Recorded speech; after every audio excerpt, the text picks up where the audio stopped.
What's going on?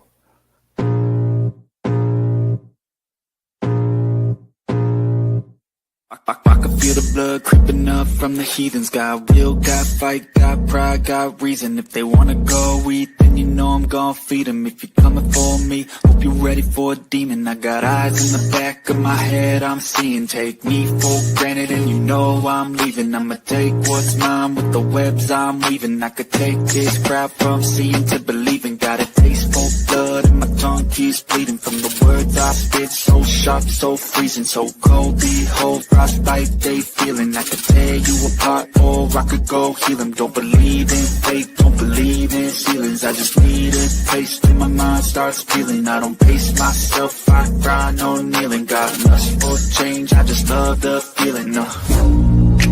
I ain't gonna give up. Got too little time, I'ma live up. Head down, push forward through the tough times. Cause anything worth doing is a tough climb. I ain't gonna give up. Got too little time, I'ma live up.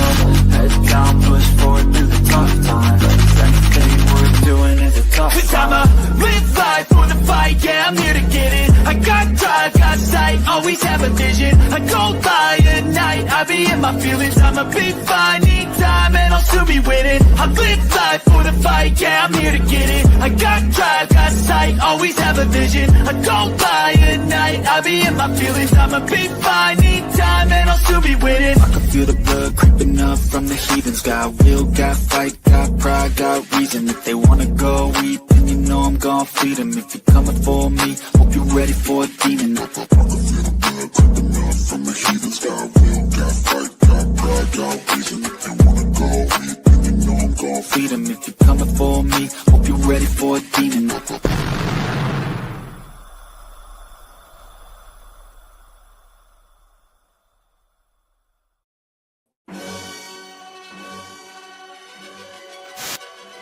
All right.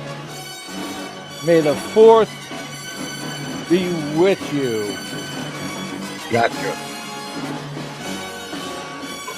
Yes. Welcome, everybody, to Dead or Live, the Dead or Full Spectrum channel. It is our Sunday night show. We are here with you guys tonight live. Thank you guys so much for joining us, and we really appreciate you taking your Sunday night to come and spend some time with us. Bring that volume down out there. Yeah. Now, Ken's already sitting there going, let's see whether or not the algorithm picks that up, if we got to mute that out tomorrow or whatever. Those of you in the chat, was there somewhat of was the video and the audio of the intro off? At least on my end it was. Did you see that too, Ken? Nope. So it might have just been from my computer. I loaded up a whole bunch of stuff at the same time. So Look good. Look good. All right. But yeah, here we are on a Sunday night for the next 2 hours. The best in discussions and guests surrounding the topic of the paranormal. And with me always, Mr. Ken DaCosta and 62. I've got a zit. I think I'm going in reverse puberty now. Nice. I got. Let me know how that works out for you.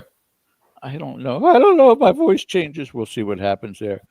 But yeah, getting warmer down here. I'm actually, it was just that close to turning the AC on here in the office. So we're coming up on that summertime stank that we all hate. You guys change what, June or July? When do you guys start getting that heat? Yeah, we've already started. Been lovely. What? Been lovely up here. Nice in the 60s, touching 70 a little bit. Nice. No, nice that's nice golf nice. weather. I'm talking about when you hit your 90s. Oh, who cares? Sometime in July. It's on its way. So today is Star Wars. May the 4th be with you.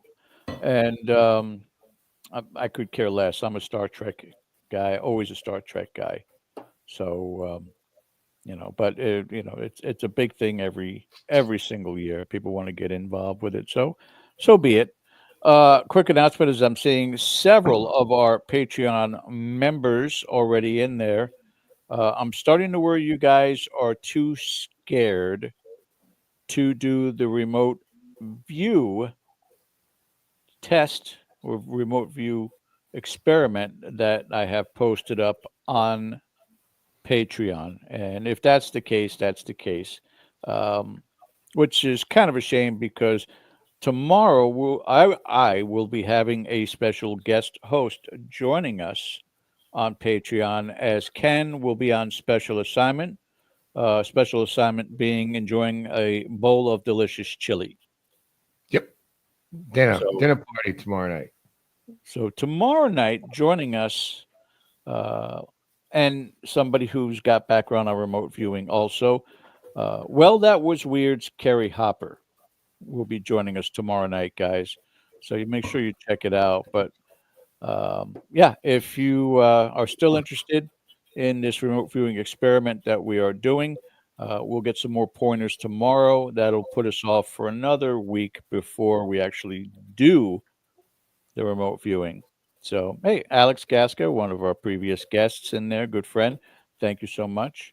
But Yeah, I'm really, Godspeed. I'm really thrilled to have you guys join us tonight. Ken, go ahead.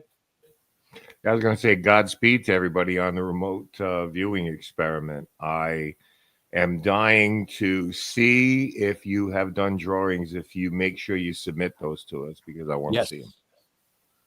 Yeah, absolutely.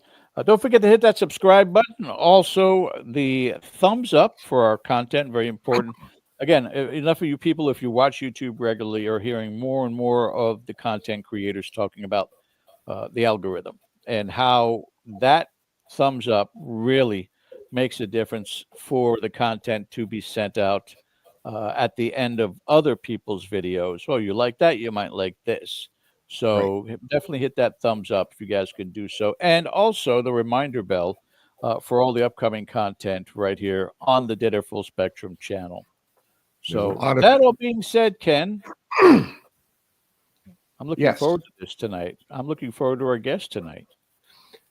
fun. We're going to have a good time. I just want to make a little bit of a trigger alert tonight because one of the subjects we're going to be talking about is somewhat controversial, but not anything that anyone's unfamiliar with. We're going to talk a little about cattle mutilations tonight with our guest, which is Katie Paige, who is a respected UFO investigator, experiencer, and author with over 3 decades of involvement in the field of paranormal and extraterrestrial research.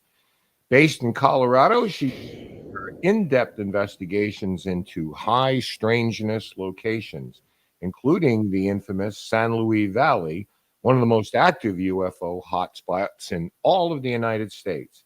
Katie often combines firsthand witness accounts and historical research and has appeared on numerous podcasts, documentaries, and panels to discuss her work. I can vouch for that because no matter what I turn on at night when, I like to watch the UFO things, it's like, oh, there's Katie again. She is also a former MUFON state director for Colorado and continues to advocate for open-minded, evidence-based inquiry into unexplained aerial phenomena. But we're going to talk about a whole lot of stuff tonight. So with that said, let's bring her in. Hi, Katie. May the Force be with you. That's what I'm talking about. These Star Wars geeks, boy, I tell you. Who is that? We're all Star Wars. That's Yoda. Yeah, it looks like one of the old men from the Muppets. Oh, it does, huh? The grumpy guys that sit up in the The booth. grumpy guys. I forgot their name. Like he's impersonating Yoda. Grumpy guy Yoda love child. Contact in the Desert. If anybody out there is interested in going to Contact in the Desert at the end of May, they're running a today only until midnight tonight. May the 4th be with you. 20% off your tickets. Woo. So even though I'm getting swamped because I process all the tickets and I'm like, oh man, they're flowing in. But if you want that 20% off, today's the day to do it. So go get your tickets. 20%. Look at you marketing. Look at me. I'm so not a marketer. So, but there, Guys, I did it. It's a big one. That is one of the premier UFO conferences on Earth, really, that happens every year. So 5 days of just go, go, go, go, multiple things going all at the same time. By the end of the 5 days, you're just ready for a vacation. So nice. Yeah. Oh God, it's 5 days. It's not just the weekend. It starts Thursday, Friday, Saturday, Sunday, and Monday. Ooh. Wow. Yeah, Jeez. it's a lot, but it's a lot of fun. But for Well, like-minded people, it's like Christmas Day. It is. Yeah. yeah, and it It goes is. by fast. I know that. All right, we're going to go ahead and get this interview started. Ken has a lot on his plate to bring to you as far as the questions or interrogation, and then I'll jump back on a little bit later on. Right. I received it. And away we go here. So, as we talked about in the beginning, there is a specific case when it comes to cattle mutilations. And this is Katie bringing this to my attention this week.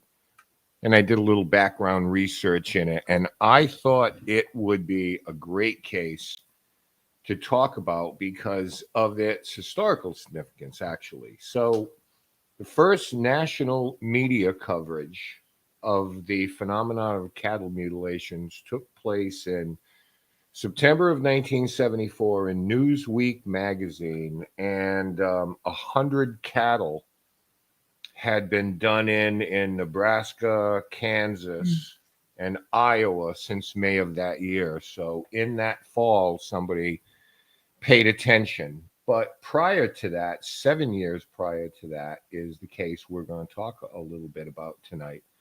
And I know that there'll probably be some chuckles here, and that's fine. But we're going to talk about Snippy tonight, which is kind of a misnomer as far as the name goes. But Katie, tell us a little bit about this case, what happened, and what brought you to it. Right. So cattle mutilations, and I like to call them animal mutilations because, that's something I avoided for a very long time. My focus was on the Rocky Mountain Ranch, or the known as Clearview Ranch, in my childhood. And obviously the animal mutilations was a huge part of that. But for a very long time, many, many years, I'm like, you know what, let's leave that to the animal mutilation experts, Linda Moulton Howe, Chuck Zukowski, Christopher O'Brien, whom we lost. But it's such a convoluted, tough part of the phenomenon to deal with, and I just kind of ignored it for the longest time. But there comes a point, out there at the Rocky Mountain Ranch, you mentioned the 70s, 74 and 75, 76.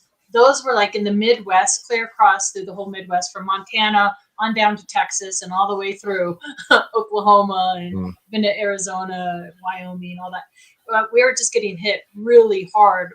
Colorado and near the Rocky Mountain Ranch was hit almost harder than anybody else during the mid to late 70s, 74, 75, 76, 77.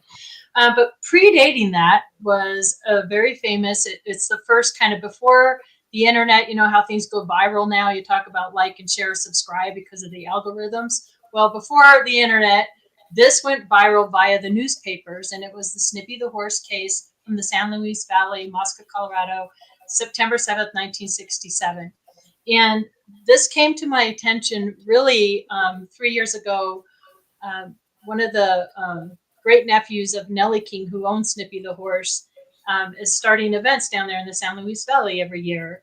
This will be his third. This year he's opening it up to tickets. So if you are interested, you can look at the snippyevent.com and you can get tickets throughout there. But it's still smaller than it's going to be in subsequent years. But long story short, they're starting events in the San Luis Valley, which is a fantastic place to go just to view the sky. Like every time you go down there, something unusual is going to happen. So one thing led to another, and this whole mystery of Snippy's name.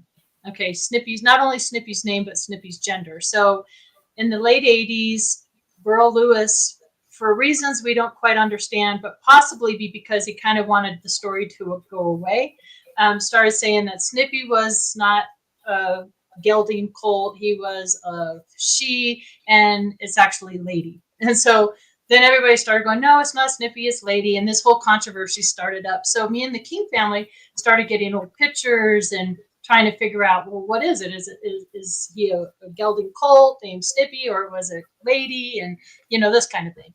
And so as fate would have it, the National UFO Historical Record Center in Rio Rancho, New Mexico, owned and run by David Marler. He acquired the long lost APRO files, and APRO is the Aerial Phenomenon Research Organization. And for over 35 years, all the APRO files, photos and evidence and recordings were gone.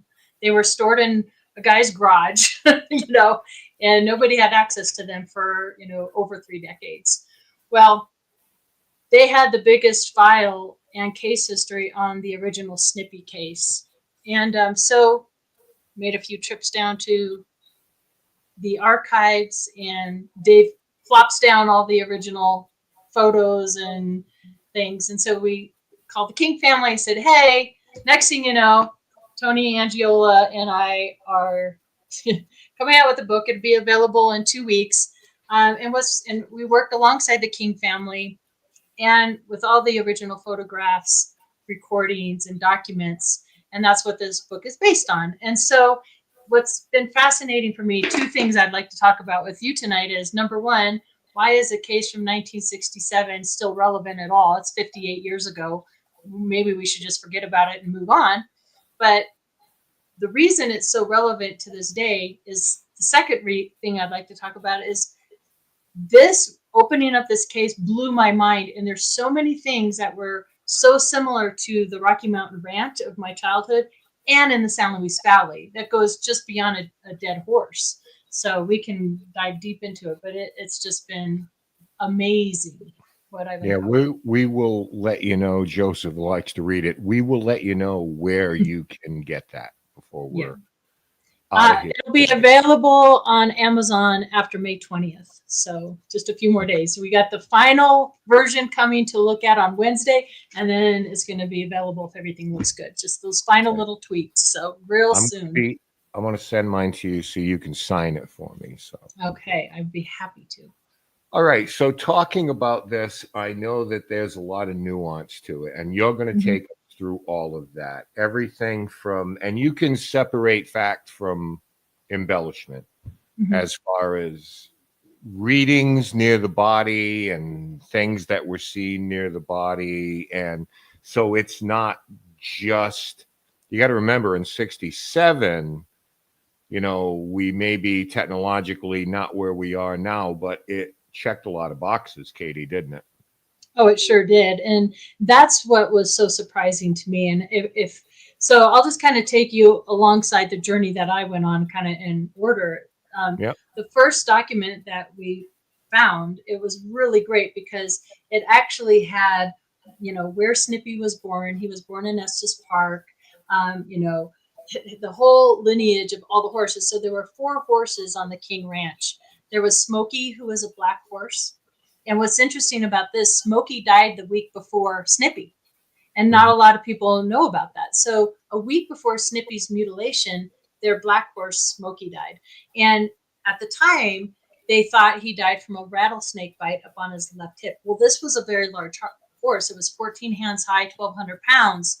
And from what we researched on snake bites in horses, a horse that large would have to bite him right on the neck or the throat to kill a horse that size. Yeah. So it's just a mysterious horse death the week before Snippy. But the neighbors to the King Ranch, there was a guy that owned it named Ernest Wellington. And Ernest Wellington's ranch had so many mutilations, cattle mutilations, that it was known as the Dead Cow Ranch. So, and even in 1966, in the valley, there's all sorts of UFO orb sightings, just mysterious things going in and out of Mont Blanca, and also animal death. So although Snippy wasn't the first actual mutilation that was reported, it is the first one that really made news worldwide and went viral. That's why it's such an important case, because it really gave the animal mutilations like, oh, what's going on here? But to learn that there was, Smokey died the week before Snippy. So then we had Snippy, the colt, and then there was his mother, a gray dapple who was named Lady, and then there was another brown horse named Sheba. So those are the 4 horses. So by the time of Snippy's mutilation, Snippy was a 3-year-old male gelding, and he was never saddled. We'll get to these in a little bit. He was never saddled. He was only taught to lead and halt, and he was going to be saddled the week after his mutilation. So if you want to bring that up, I can talk about that picture. These were some of the pictures in the archives that were just so cool to see. So before Snippy was mutilated, this is his mother, Lady. These are the actual writings that were with the pictures, which was even better than anything, because all the original photos, 90% of them had writing on the back or underneath the photo. So that was so cool. But this is Lady, and the brown horse over here is Sheba. And it said, Lady, Snippy's mother, these two horses, Sheba and Lady, were the horses that were with Snippy in pasture when killed, only witnesses to Snippy's murder. But these two horses were really friendly before Snippy was mutilated. They would take sugar cubes out of your hand. They were really gentle, sweet, loving pets. After the mutilation, they were very skittish and shy and would walk off. And I think I gave you a second picture of them too, kind of walking off. How far was the animal found? Was there anything unusual about the area that she was found in? Well, it's right at the base of Mount Blanca. So that whole area, of course, in the San Luis Valley is dark sky territory. And there's things, seen there all the time. But in just, investigating the magnetic anomalies and just the location between like the Wellington Ranch and where Snippy was found, there's some interesting land anomalies right there at that spot. And I can't help but wonder, like, what is that and what's drawing? Why did this occur on that specific land? Another cool, interesting document that we found, there's a cemetery not too far away from the location of Snippy's mutilation. And, people would go up there and skywatch because you can kind of see the valley from this location. There's several places you can kind of go up the mountain and view down at the valley. But the Wilsons were up there basically doing a skywatch, and they did see anomalous lights over the King residence the night of Snippy's capture. So that's interesting. And another thing, I don't know if I sent this to you, I probably didn't, but in the book, Ben King and here it is right here. There were original like maps drawn. So this particular map right here, they could see, because it had rained like that whole week, raining off and on. So the ground was moist and wet, and you could see the tracks really good. So they could see Lady, Sheba, and Snippy's tracks, and they're going zigzag like this, as if they're being corralled by something like a light or an orb or something. Then you see Lady and Sheba's tracks going back to the King Ranch, and you see Snippy going in circle, like he's milling in circles. And then the measurements differ in the report. Some of them say up to 200 feet away. Some say 25 to 30. So there's big discrepancies in how far away from the circles to where Snippy was dropped. And we found that throughout documents. So not everything's 100% where everybody's agreeing with numbers and things like that. We had pads of paper, just, okay, this is a discrepancy, this is a discrepancy. But anyway, you could see that Snippy was dropped from above. And we know this because his back right leg was broken. And then something else that wasn't reported, and it was only written about once, but you could see it very clearly in the photo. And I think I sent that to you, Ken. His back left leg was skin bare, just like his head and shoulders. Did I send that picture where you could see that? Yeah, so you could see his broken leg right here as if dropped from above. And then look how the back left leg is all bare and stripped of his flesh, just like his head and his shoulders. And people were like, well, maybe birds or prey came and ate at it, but they didn't touch the other three legs. So that's very unusual, Who came? Sorry for the graphic. Who showed up to investigate this thing? We had APRO, we had NICAP. Don Richmond did a lot of work on it. There were 3 veterinarians, just tons of people. After it hit the papers, there's some reports that were like, there's 20, 30 people, out here investigating and doing sky watches. And for a couple years, actually, even Dr. Leo Sprinkle went out there, and they would go to Burl and Nellie's cabin, which was 4 miles away from the King Ranch itself. So it's also kind of at the base of Mount Blanca, and they would do sky watches of the valley. So a lot of people looked into this. And of course, once it went viral, then anybody who had an unusual animal death, whatever, would get in touch with, Don Richmond and other investigators. So A lot of different things. Another interesting thing so I mentioned Ernest Wellington, and we'll kind of get to what Nellie and Ernest found in the Chico brushes and things like that. But a week after he discovers this interesting tool in the Chico brush near Snippy's mutilation, Ernest Wellington dies a week later. So, and I mean, and he was only in his 60s, so we don't know if his death, if something he was exposed to while investigating the Snippy mutilation, caused his death a week later. But yeah, he died the week after that mutilation. Ernest Wellington did. And there are reports, I don't know if I sent this picture to you, but there were other animals and calves on the King Ranch and other ranches that were going blind, and their hooves were growing really long, or they were spinning. And even now in current mutilations, that is something that ranchers are reporting. And even some ranchers think that some of these animals are being pre-tagged for mutilation, and they can see signs in these animals before they're mutilated, like a day or two before. They'll start removing themselves from the herd, or they'll start spinning, or something's happening to these animals pre their mutilations.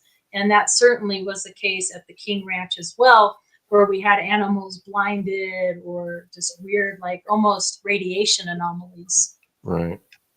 Well, let's talk a little bit about the similarities as we came to know him when this phenomenon just really came into the public eye. The incisions were surgical.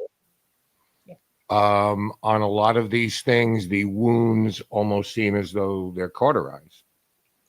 There's an absence of blood.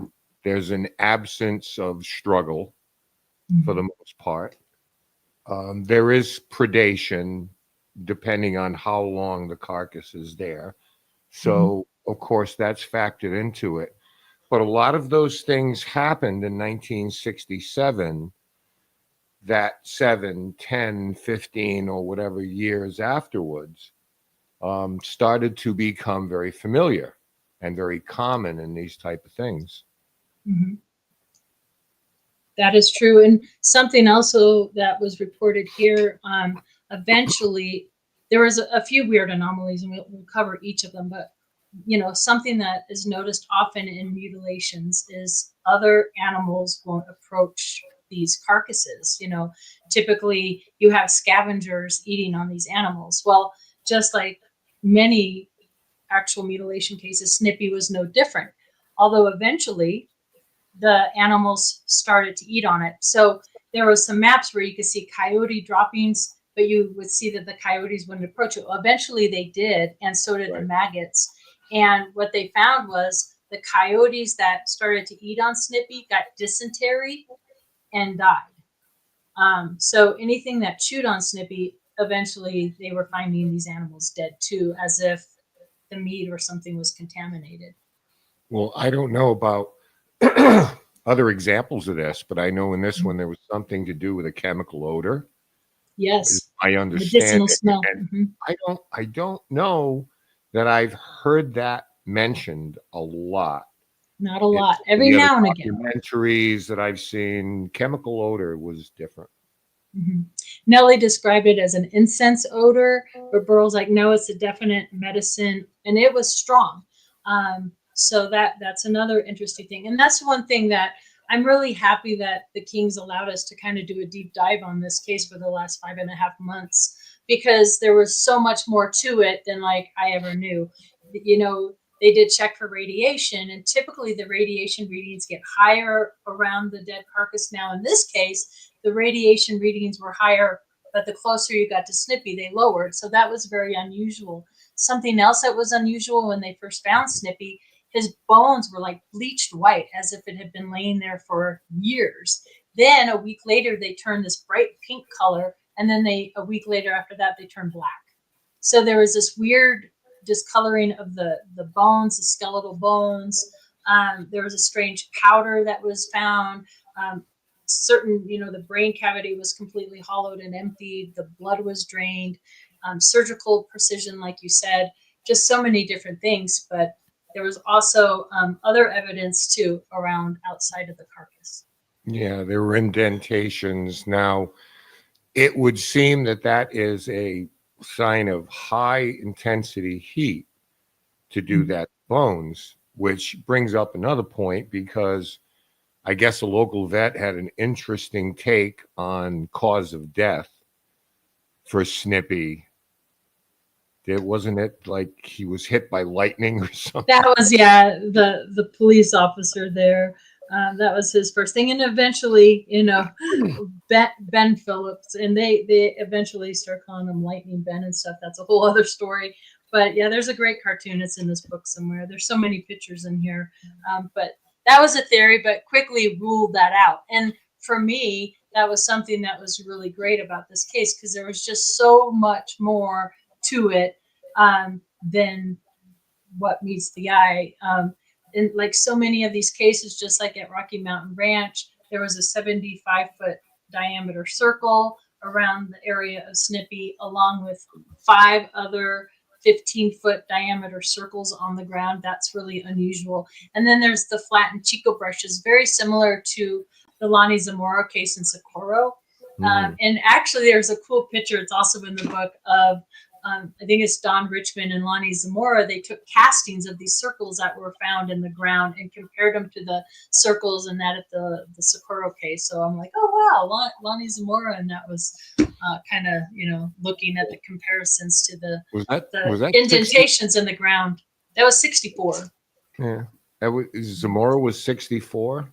Mm-hmm. Okay, because I was going to say 67 was a good year. Yeah. UFO sightings, the Heflin one in California, but it was a good year. Yeah. So I mean, mutilation patterns obviously don't match that of a lightning strike or scavenger activity or the lack of blood or the surgical precision, because anything hit by lightning, one of two things are going to happen. It's either going to implode or there won't be anything but maybe some broken bones and a burn mark. Yeah, and like a burn mark going down the leg.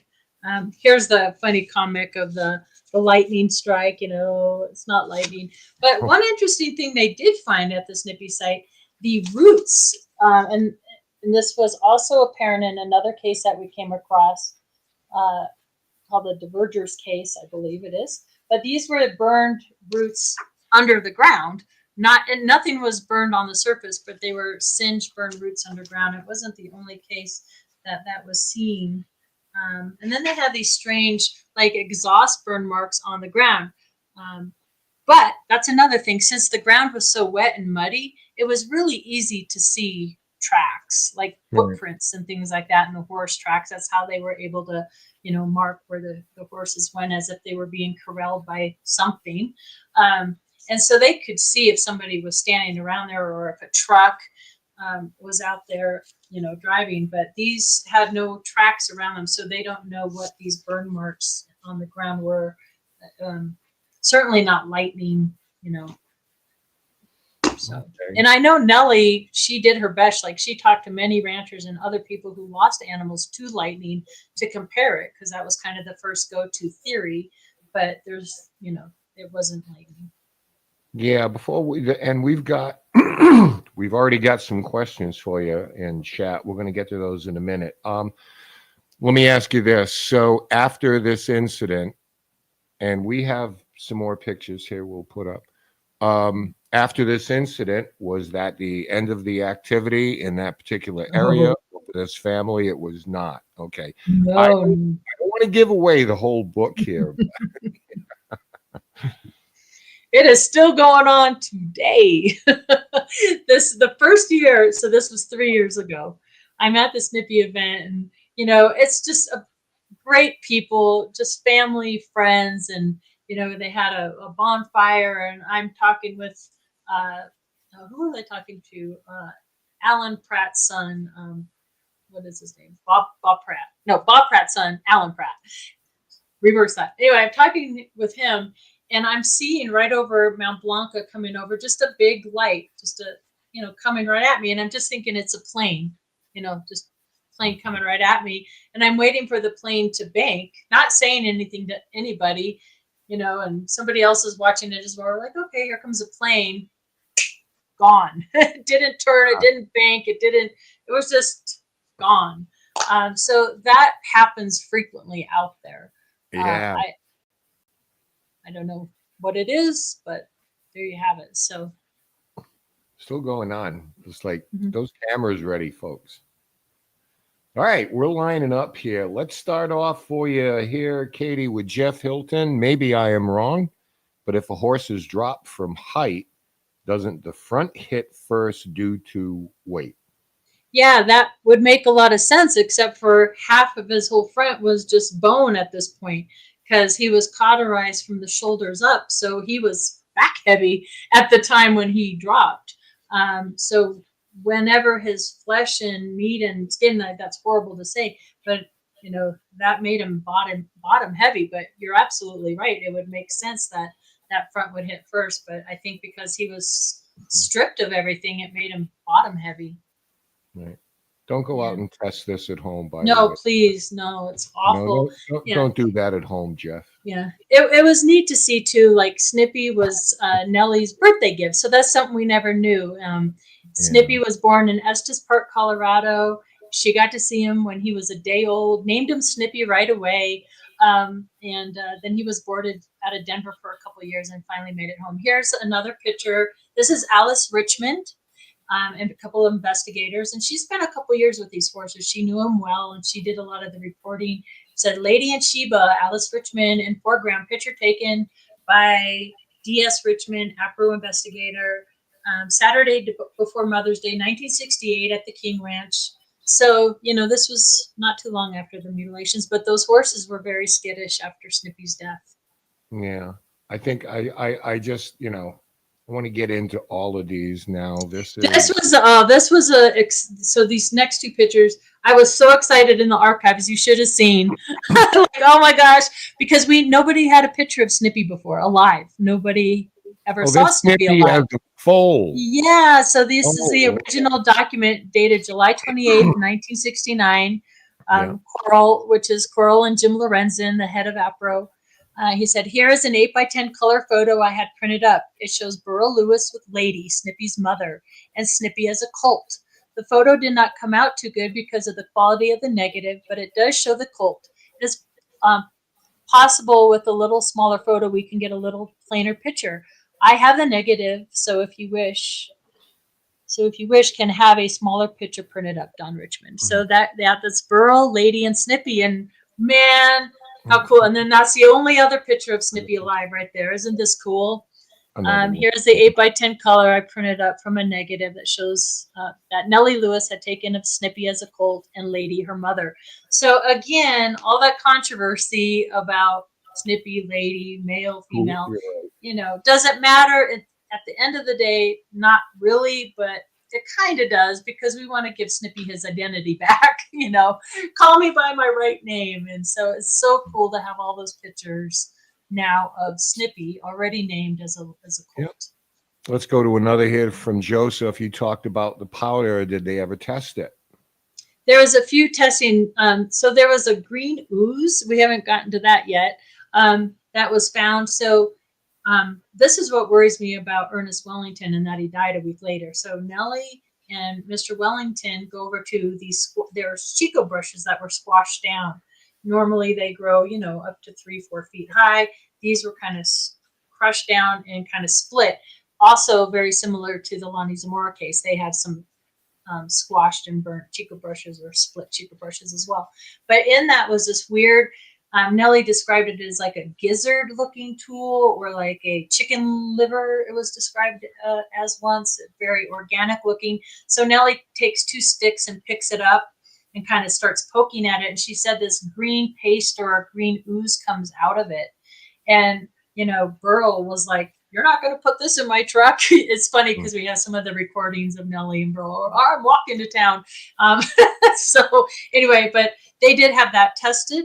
And it came back as an unusual, not really native to that area, organic in nature.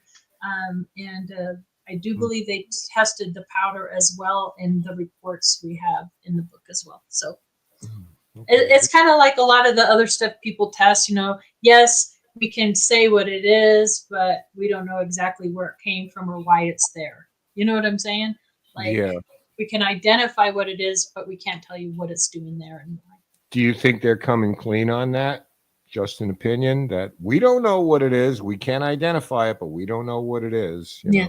There was this interesting, mysterious recording, and it was interesting for a couple of reasons. A, you could tell the investigator dubs over the original recording because it sounds different. It's louder. You could just tell it was dubbed over, Yeah. and we didn't know who the investigator was at first because he goes, first of all, this horse is a female and it's lady. Okay. So that came later that they added that, but then you have the original recording of that. And we found out that that person was J. Allen Hynek that did the recording. Yeah. So that was cool. But in that recorded interview with Nellie Lewis and J. Allen Hynek, because I sent it to Paul Hynek because I'm like, he'll know his dad's voice, and he's like, yeah, that's my dad. But in there, they mentioned this secret report that was done on Snippy the horse that went to a university. And I just went on just really quickly and did a quick search on their archives at this particular university, and I couldn't find anything on it. But they mention it in that recording that J. Allen Hynek saw it and that it's sealed. And, and I'm like, we have to get our hands on this document. I don't know what it said. But there is some secret document that J. Allen Hynek mentions about the Snippy case. So we're going to do more digging on that. I got a couple of his books. Now you got me curious. I just want to thumb through them and see if there's any mention of this. All right, I want to get one more in here before we bring George in. And if you have posted a question, we will get to it. But let's get one more up there. Cody and Story, the paranormal couple. Have mutilations happen to any other type of animals besides farm animals, dogs, cats, etc.? Good question. That's a great question. And there's elk mutilations, deer. I found newspaper articles from the Rocky Mountain Ranch on dogs. And talking with Paul Sinclair out of the UK, there were kangaroos. Also, I've heard of sea life being mutilated. We don't want to talk about human mutilations, but there are those as well. So many different animals. Yeah, horse, cow, elk, sheep. I would think that when smaller animals, when those type of things happen, it's probably not as reported on because, for one thing, pets are, excuse me, they're a little bit more domesticated. They stay a little closer to home, so to speak. Whereas when you're talking about horses and steers, cattle, you're talking about massive animals that it's not all that usual. I mean, there are coyote attacks and wolf attacks. We know that. Right. And I mean, that's just it. If you're losing a lot of money in the case of cattle, some of these cattle are $5,000-$6,000 a head, and they're losing these cattle. And then you're talking about our beloved pets. But just like in the Carl Higdon case in 1974 out of Medicine Bow, Wyoming, there was an elk incident there. There's elk incidents in Elbert County. It's interesting, we hear these elk coming up time and time again. And I don't know if you saw George Knapp's new show, what is it called? Alien Investigation on Netflix. Watched it, that first one where they're filming the elk and you see that thing that's not a human. Something floats behind this great big bull elk, and the bull elk doesn't even react to it. If it was a human, it was close enough the animal would have reacted. So really weird. I thought it was excellent. All right, so put these aside for now. I'm going to bring George in, take us to the top of the hour and beyond. And I was leaving a message in there. Take the last three questions because they're topical to this segment. You guys go ahead and finish up those questions. Great questions from the chat, by the way. So finish those up. We'll go to break, and then I'll grab a hold of Katie in the second hour. Okay, we'll do that then. All right, Katie, you and I, we can get this done. Okay. Lavistad. Are these incidents nationwide or are they confined to certain regions? That's a really good question. I know Christopher O'Brien did some work on this in nuclear fallout test sites throughout the Midwest. So, and even in Rocky Mountain Ranch, we have the Titan missile silos. So, one of the theories, and something that one of the things I'm most passionate about from my Rocky Mountain Ranch research, is how much of it is government, Black Access Project. Are we doing this to our animals to test? You know, we're taking the soft tissue, the tongue, the eye, the ear, oftentimes. Are we testing for mad cow disease and whatnot? But these happen in places you wouldn't expect. And now, getting to know people around the world in the UK and other countries, we have sheep mutilation and horse mutilation and other animals that are being mutilated worldwide. So the answer to that is yes and no. There's certain areas that are certainly more active, and they have many more percentage wise occurring in certain locations. Right now, Oregon's getting hit pretty hard. And then just recently, I just found out here 20 minutes away from me, there's a rancher that's having multiple cattle mutilations and just will not report them. So there's so many that are happening that are not being reported because ranchers don't want that kind of, you know. Well, that takes me to my Labels. Yeah. next obvious question. Not okay, obviously they're still happening, but why are they not as public as they once were? Are we just bored with it the way we are sometimes, that we don't have the attention span? Or because I know that there are people still investigating this that are invested in it, but I think a lot of people would say it's like, why don't we hear about it anymore? Yeah. Well, I think a big part of that is these ranchers. Most ranchers are generational ranchers, so they've been doing this for decades on end. If you think about it, these mutilations have been going on for over 55 years, right? To the height of they're occurring quite often. Well, number one, they can sometimes will insure these animals and they can write it off on their taxes. They don't want the publicity. They don't want the stigma. They know nothing's going to happen with it. They haven't solved it after all these years. What's going to change now? And even back in the mid to late 70s from Rocky Mountain Ranch, the Colorado Bureau of Investigations was involved. The Cattlemen's Association, they were offering in the 70s, 1975, $10,000 reward to catch these perpetrators, right? Nobody's ever been caught. So why bother? There's an actual rancher, his name's Carl, and he had some mutilations done in the 70s, and he still owns cattle up here in Woodland Park, Colorado, not too far away from where I live now.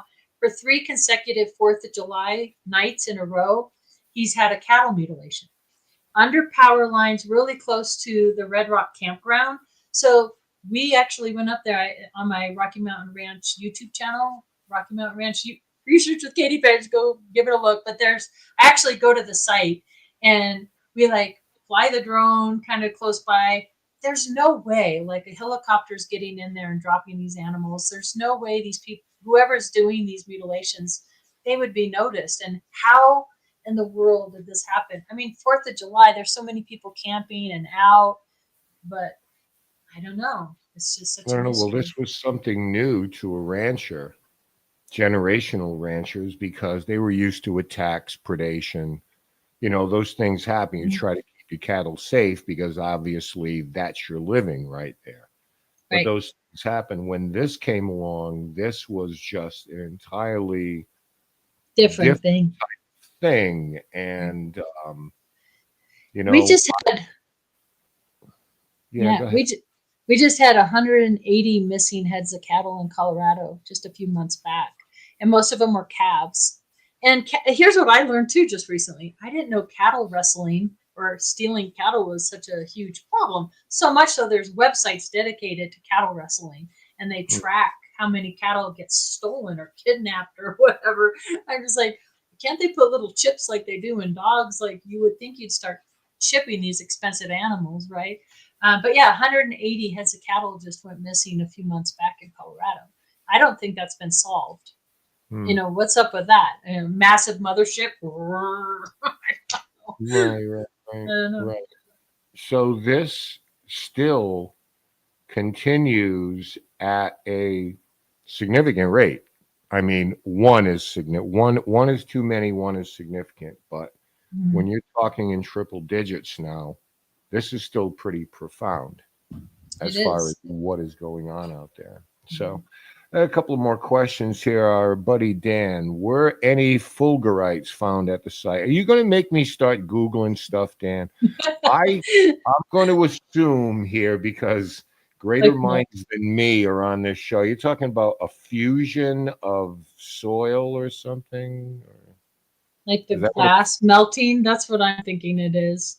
Like the green. Is that what he's talking about? Can he? Yeah, Dan's back has a background in archaeology, so he's just showing off here right now. Not to my knowledge. If I If that's what a fulgurite what is, it is. lightning fused Light soil. infused Yeah. soil. Yeah. Ding, ding, ding, ding. I Ding, think ding, the ding, yeah. judges will let us Not have. not at the Snippy site. No, there was not. But another thing that was interesting, that the photographs kind of showed too, and it was written in the report. So since it had rained out there in the San Luis Valley, it can get really dry, and you have the great sand dunes. So right, so you could see where the raindrops kind of pummel the ground, and they were said to be these large craft that was seen the day before Snippy. And under these circles, there's no divots in the ground or the rain. So whatever was above was significant enough to block the rain for however long it was there. I thought that was really interesting that they mentioned that in the report. Huh. Did they? I mean, here's the setback. And we'll get one more question as we got a couple of minutes here. People coming forward with this is always a problem, but now more and more in cases like this, a lot of those people no longer with us. We see that in Roswell. I mean, we're fortunate enough to get their words documented, before they pass, but that's not always the case. And immediately people are going to turn to false memory and it was so long ago and so forth. So it's good, it's great actually, that a case like this is sort of being reanimated a little bit as you're going back into this thing, because obviously it was newsworthy at one point, but my God, we're talking an awful long time ago. Right. And to learn so much more about it. Like, for example, there was a box encounter, and I didn't talk about these weird, strange boxes for a long time from Rocky Mountain Ranch, but they had a box encounter that was documented in a report in the San Luis Valley around these mutilated animals, which is really interesting to me. The hum sounds, like the cows hum in New Mexico. I had no idea that people were reporting the hum out in the San Luis Valley, just like in Rocky Mountain Ranch. So, yeah, there's something to be said for pulling up these old cases. And I worry, like right now, we take more pictures than anything, right? We're just thousands of pictures on our phone.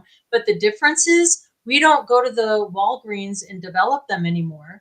We don't write on the back of pictures anymore like we used to. So you have, people have thousands upon thousands of pictures on their phones, but 50 years from now, it might not do anybody any good unless you have them physically printed and write the information on the back, like we were fortunate enough to have in this case.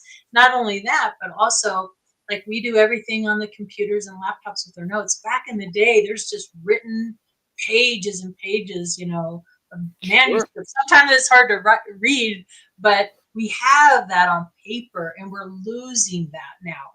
If goodness sakes, if we lose all the stuff we have stored on our computer, we're going to be in big trouble if we ever want to go back and look. Well, I mean, that's the thing. There are ways to find that out forensically as far as digital, but those things aren't a physical thing that you can hold.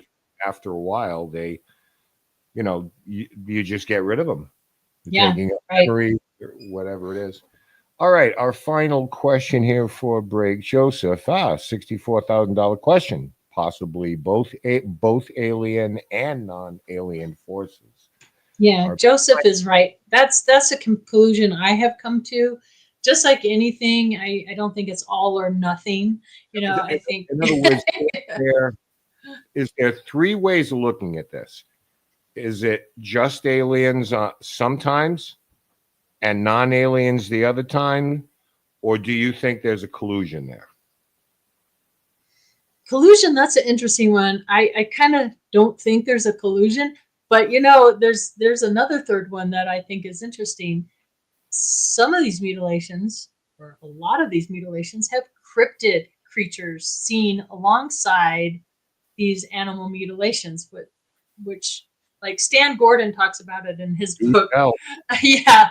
So did I send you the strange footprint found by Snippy? That picture of the strange footprint. So there were these big tracks deep in the mud. Did I send you that one, Ken? The photo? no, I didn't. The footprint. Oh, darn it. Okay, maybe I can do it during break. I'll send it during break. Yeah. But just like in Rocky Mountain Ranch, there's, you know, Sasquatch creature seen or strange tracks seen. And so I wonder, these are large animals. Are the Sasquatch working with ET? Are they bodyguards? Are they manhandling these heavy, large animals? I don't know. But that's certainly the case in Snippy, too. I'll send you that picture during break. Cool. We're going to get into that in the second half if we have time a little bit. This idea of this, it drives me crazy because I've kind of had to change my thinking a little bit about what is now called the unified paranormal theory, where all of these things are somehow interconnected, whether it's cryptids, aliens, you know, the UFO. I refuse to call them UAPs. They're UFOs and ghosts, poltergeist activity, things like that, because you see that at places like Skinwalker. It's been reported.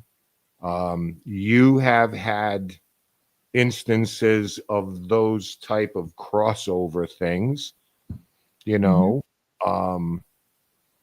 at the Rocky Mountain Ranch. So, you know, maybe, I know we hit on it a bit the first show. It's always fascinating to me where you live by an accident of geography. Boom, you're in the middle of all of this stuff. So yeah, and you know what's interesting too, Ken, when I went and interviewed the Millers, they're on Beyond Skinwalker as well. They live in Trinidad, right on the border of New Mexico and Colorado. They've had many mutilations, and I did a couple interviews with them. It's on my YouTube channel as well. But the first interview I did was more on the high strangest hitchhiker stuff. I didn't want to talk about the animal mutilations more than I wanted to. I mean, I wanted to talk about the hitchhiker stuff first.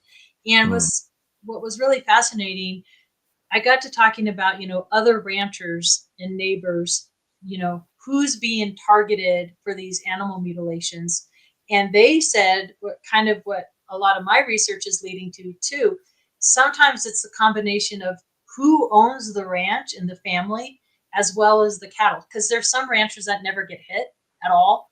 And then there's ranchers that get hit over and over and over. And it seems like these ranches that are getting hit over and over and over, the phenomenon is attracted to the people that are living there as well. And they're getting the hitchhiker stuff, the paranormal stuff. They had like a knife fly across their kitchen. They'll hear disembodied voices, things like that. So I think there's something to that, actually. I'm scrambling to write notes here for when we get back together, because we all know about people being haunted as related to poltergeists and ghosts and that whole thing. But you just brought up something that's just kind of, okay, is it limited and not included in other phenomena? Ooh, that's good. We'll throw the rest of these out. I'm going there. All right, I want to bring George in and take us to the top of the hour. George, that was interesting. Thank you for your indulgence there to get those questions out of the way. But that was a fun hour. Blew by. Absolutely, and I can tell you this, Katie. There's a different Ken DaCosta in these interviews when he is absolutely ears perked up, excited in the topics, and he's showing that tonight to be sure. But we are at the top of the hour. I am my own imaginary best friend, Katie. So yeah. We'll start a club. There you go. We're going to go ahead and go to break here, guys. When we come back under the side, continue our interview with a very special guest, Katie Paige. And you guys haven't heard me rant in a while, so you get some ranting on the other side of this break. Stay with us. You're watching Dead or Live on the Dead or Full Spectrum channel. We'll be back right after these messages. We'll be right back. after these commercial messages.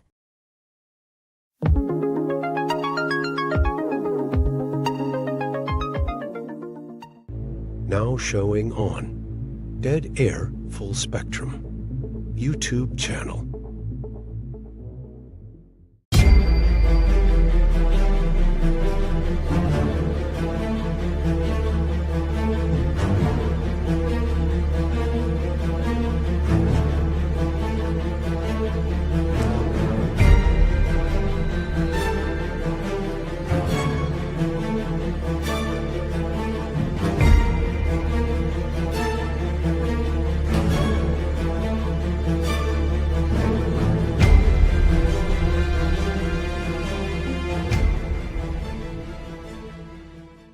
New episodes of Extremely Strange coming soon.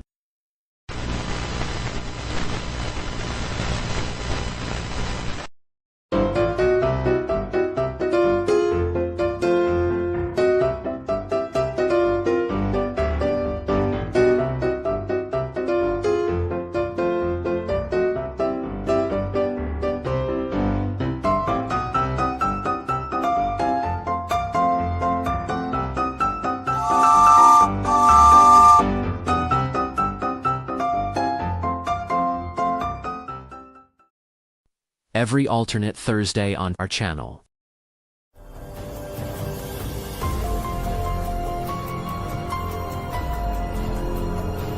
Every Thursday. Opposite. Well, that was weird.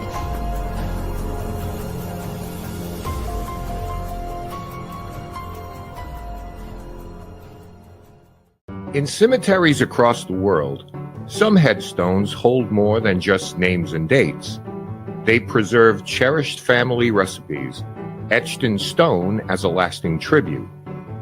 These recipes are more than instructions for a dish. They are connections to loved ones, memories of shared meals, and a way to keep traditions alive.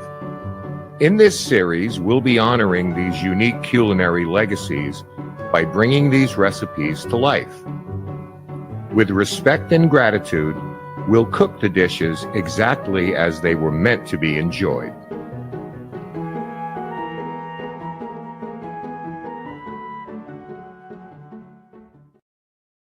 New episodes of Last Bite coming soon.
Welcome to my party, we're just getting started. A life is a dream or a nightmare scarring. Hand me a drink cause I think I'm going all in. Get me a shrink who can catch me when I'm falling. Cover up my scars, flip the handlebars. Crashing in my car, wake up in a bar. I'll be a superstar. I think we are the greatest promoter of this band. I swear to God. Our Yeah, intro Nef- song, or Nefex. Patreon commercial. Yeah, Nefex. Love those guys. They are incredible. Gotta have Thank you them guys. Go ahead, Ken. I have to have them on. Wouldn't that be nice? Maybe they imagine them being into this stuff. It's like, Couldn't ask for anything better. Make the connection. We'll make it happen.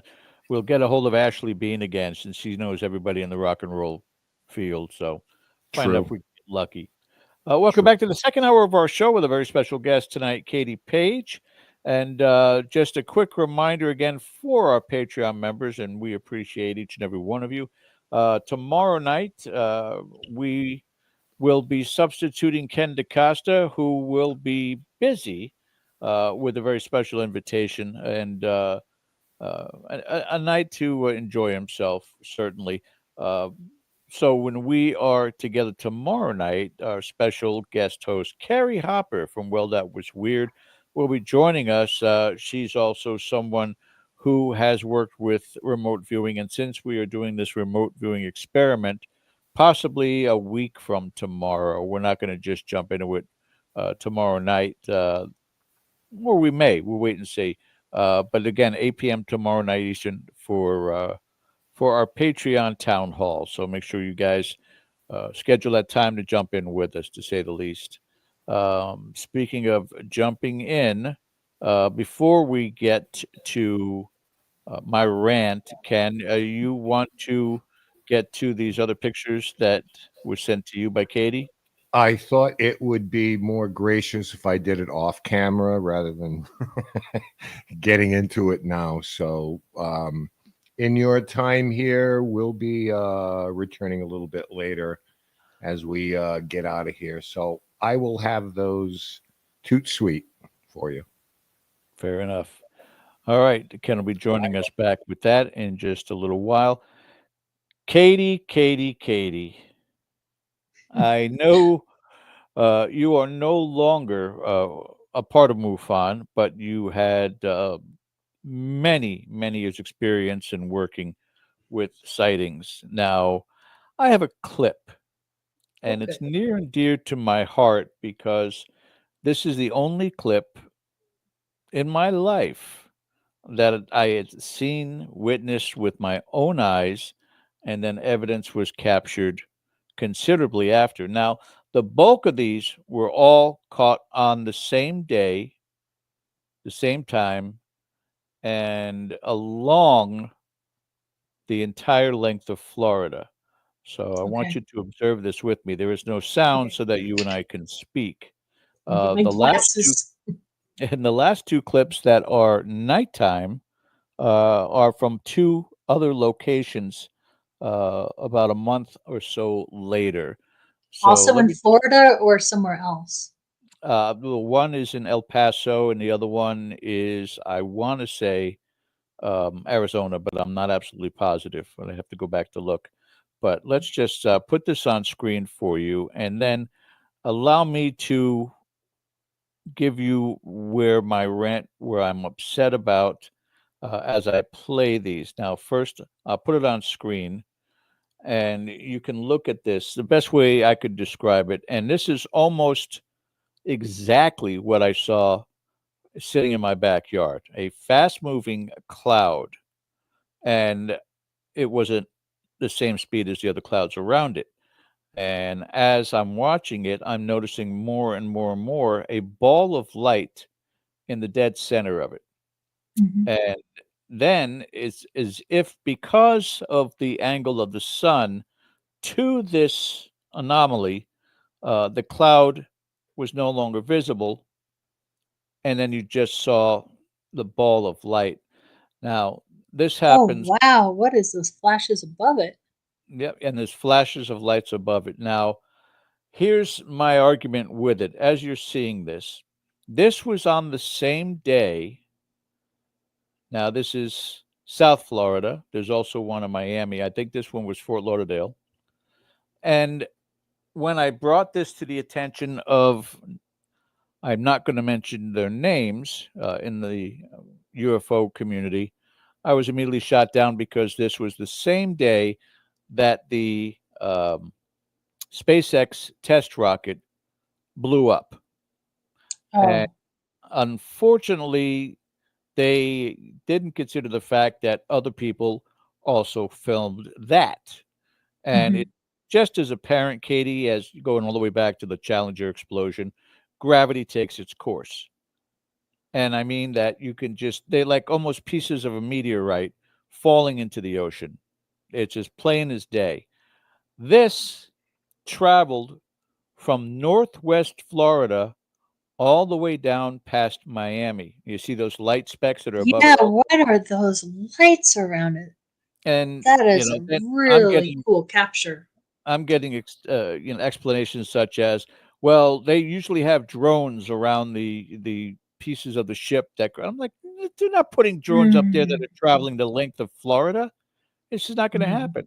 But this travel time was probably about an hour and a half. So I'm speculating that this was moving at around 200 to 300 miles an hour to travel in an hour and a half from Central Florida, where I live, just north of Daytona, all the way past Miami before the sunset. Now, and there's another one here too. But I'm just flabbergasted by the instant dismissal Right. by people who are actually in and affiliated with MUFON to just explain this away and say, well, it's part of the SpaceX test rocket explosion crash. And the hard part is I can't see, get, or has been explained to me how something from a rocket explosion could stay at that elevation for that long of a time and not have gravity be a factor in it. And I'm not a space engineer, so I can't tell you whether or not that's something in the fuel that they use that will keep it elevated like that. But I've never seen anything like that ever. That is a really cool capture. Multiple captures. Mind you, the same day that this happened, which was March 6th, was also the weekend for Bike Week in Daytona. 500,000 riders with their phones out. Wow. There are a ton of these videos that are out there. And every single one of those posts, what is this? What is this? What is this? Nobody posted part of the SpaceX rocket launch explosion. But to see with my own eyes, you see a plane going by there also. Yeah, right. Yeah. To see it with my own eyes is, astonishing. But I was kicking myself. I didn't have my phone. I didn't take a picture of it. And so when I saw these posted on social media, then I was like, okay, so this is legitimately something. And everybody in those clips, even though I don't have the sound on, what is that? It's a UFO. What is that? What is that light in the middle of it? Everybody was, nobody seemed to just be dismissive of it. So it's quite aggravating to me that the community that's supposed to investigate this stuff just wants to shoot it down immediately. However, I will tell you this, that there's somebody that I know that's deep in the UFO field who said that's the job of MUFON, is to shoot everything down unless it's something that the higher ups discover themselves, something else that they can put into position for themselves. Here come the nighttime shots.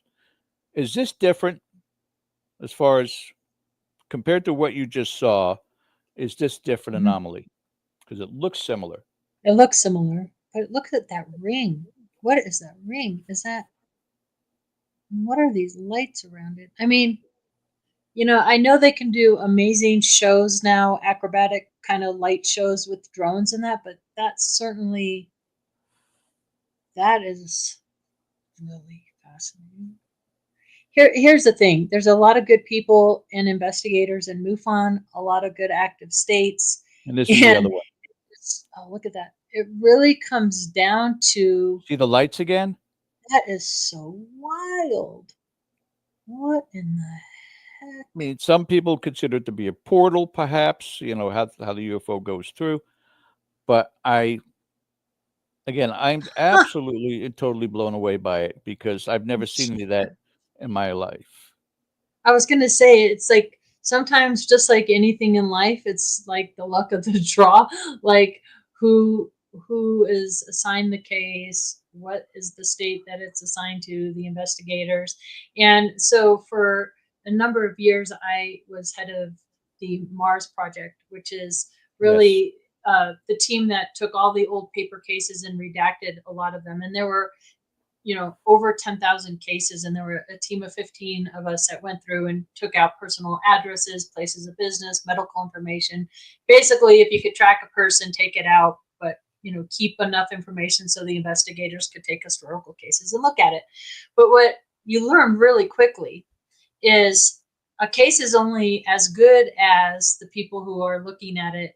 Are they going to do their due diligence, really take the time? I mean, to me, those videos, all of them, are mind-blowing.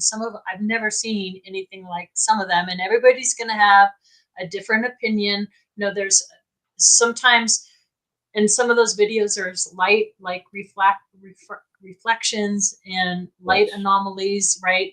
So you got to like pick it apart and go, well, that's reflecting off the sun, but what is this here? And you're seeing those other little lights going on. So to me, those videos really need to be looked at by several investigators.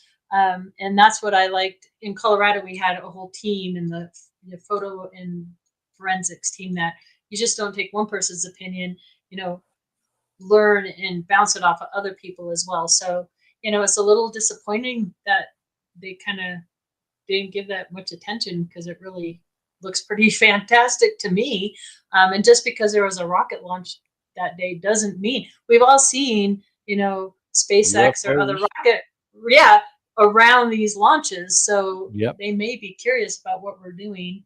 And yes, it's true. MUFON would get a lot of reports on the 4th of July. A lot of them turn out to be, drones up there filming fireworks or whatever, but that doesn't mean they all are. So, and I found that really quick with Mars. You have certain investigators that nothing is a UFO, and then you have certain ones that everything's a UFO, and you're really looking for right at that sweet spot, where it's hard to keep your own biases out of cases sometimes, it just is, and you have to keep yourself in check. But I hope that they reconsider looking at those, because those are fantastic. And I would love to be proven wrong, in the sense of, okay, yes, here's some of the video of this test rocket. Here's some of the video of this truck. And as it exploded, you could see the cloud formation and then the little white. And what that is, it's a new anti-gravity that they're using for space. Anything, but give me something. Right, something. And don't just dismiss it and go, no, it's part of SpaceX. Gravity didn't affect this part of the rocket at all to travel. And again, traveling in a way different direction than the rest of the debris, which fell into the ocean. So it looks like it looks like it has propulsion behind it, like it's moving like this, and then you have the flashes coming in like that. And drones, as we all know, only can travel a certain distance and certain elevations and have certain light configurations on them, per the FAA rules and regulations. So, those need to be looked at, and what distance did that travel? It looks like it went for quite a ways. And the weird part, Ken, if you're free, if you can jump back on for a second, because I think, Ken, I asked you and you gave me a website for reporting this, correct? Yeah, Newfork. Yeah. Newfork, yeah. And I submitted the report. Never got a response back. Not even a, thanks a lot, thumbs up, nothing. So I don't know whether or not they're just backlogged, or, they've become so dismissive of claims, as you said, because times like the 4th of July or any other holiday where there may be a whole bunch of things going on, you read into it. And I can understand, Katie. Believe me, Ken and I have gotten enough emails over the years regarding the paranormal that, oh, my grandmother is the orb in the picture with my no, okay. Yeah, we'll get back to you. Keep going. But just... You look at this and see what? Do you see a reason to investigate? 1,000%. And I was just going to say, I know a few people that I would love, if you're open to it, to have them look at this video footage and get their opinions on it. Yeah, sure. I'll send it to you in a WeTransfer. Okay, sounds good. So you can and have I'll give you their information privately, because I'm not sure they want their names out there yet. But yeah, I think that definitely needs to be looked at, and I've never seen anything quite like it. And it's one of those that you got to really slow it down. That's another thing. When I used to do the boot camp training for MUFON, there's something to be said. There's if somebody took an image or a video and they put it into a photo editor or a video editor, Adobe Premiere Pro or Photoshop, immediately dismiss it because it's been messed with. And I always train that no, that just gives you questions to ask the witness, like, why did you put it into Photoshop, or why did you mess with it in Adobe Premiere Pro? And oftentimes it'll be, well, I wanted to change the contrast, or I wanted to crop it, or I wanted to zoom it way in so I could see those lights better. And that's a perfect case, because that video really needs to be picked apart like that and put into like Adobe Premiere Pro and zoomed in and cropped and really see what we can see in there. I think that'd be really interesting. Well, what helps to validate it, I think, also is that it's multiple people with multiple Mhm. cell phone videos. Right. So it's not one person trying to create a hoax, which we see on social media a dozen times over. All this was posted within 24 hours after me seeing it with my own two eyes. So that validates it for me that much more. But yeah, I'd love your take on this for sure. I'll Right. send it your way. Ken, anything to chime in on that? Yeah, just I have questions. And they're pretty simple questions. So this is March 6th, so it was taken. So this is almost two months to the day. Yeah. And the explanation was this is SpaceX in the Caribbean. They had to shut down airports. The FAA wasn't informed of it, which is legal, but that hadn't stopped anybody yet. So I look at this now with all of this, and I just ask myself, we went through a 3 or 4 month thing with drones. It was everywhere. So this particular sighting, I want to know, where is James Fox? Where is Jeremy Corbell? Where is George Knapp? Where is Linda Moulton Howe? Because obviously, if they were not satisfied with the explanation, I would think these are daytime sightings, that somebody would be all over this. So Right. hence my just, that little bit of doubt in my mind. Yeah. I will send you to George a video, and I'm not sure what the date is of it, but I think if you Google flight attendant aircraft, let's see, they're coming from the Caribbean into Florida, I want to say. And it could have been around the same time, but this flight attendant and the pilot saw it, multiple witnesses film very similar. Matter of fact, when you first started that video, that's the first thing I thought of. Wow, that looks just like what these pilots were filming up there. Just this strange ball of light, like a big, huge orb of light. And they filmed it for like 40 minutes. It wasn't a planet. It wasn't an airplane. It wasn't I could tell, I bet if I ask you, George, if you named the things that wasn't, it wasn't a plane, right? It wasn't this, it wasn't that, it was that. That's what this other video is. And I want to say it's around the same time that you captured this. So I'm going to look into that and I'll send that clip to you as well. It's actually January. Okay. Did you find that clip? If this is the same one. Let me see. Crew on private spot UFO. Yep, this is it. Yeah. And it may have, but it's similar features to it, yes. And it's nighttime versus daytime. I mean, it's that's the only thing that really gets me is you're able to see so much of it in that video, again, from multiple witnesses, and God knows how many others have put it out there, but maybe titled it differently, Bike Week 2025 anomaly or something like that, that you still haven't found it yet. Right. But even so, this is the same location, basically a couple months earlier. These are trained people that are in the sky a lot, and they filmed this thing. I want to say it was like 40 minutes. It was a long time. And at first, when I hear that, when I was back in MUFON, I'd be like, you watched a UFO for over 10 minutes? That can't be UFO. It has to be something else, because a UFO is just not going to sit there. But maybe we're looking at something else, like you said, like a portal or a gateway or some other weird energy anomaly. Not everything has to be a structured UFO craft, because you'll hear people report like, oh, I saw a UFO, but it was only this big. So then your mind goes, well, are they little bitty aliens in there? Flying around. Yeah, I don't know, but there's no categorizing something like this until there's more research put into it. But right. Ken, again, in argument to what you're just saying, why Jeremy Corbell and some of these others have not discussed this at all, I put it to you, Katie Paige, have you seen this footage prior to just now?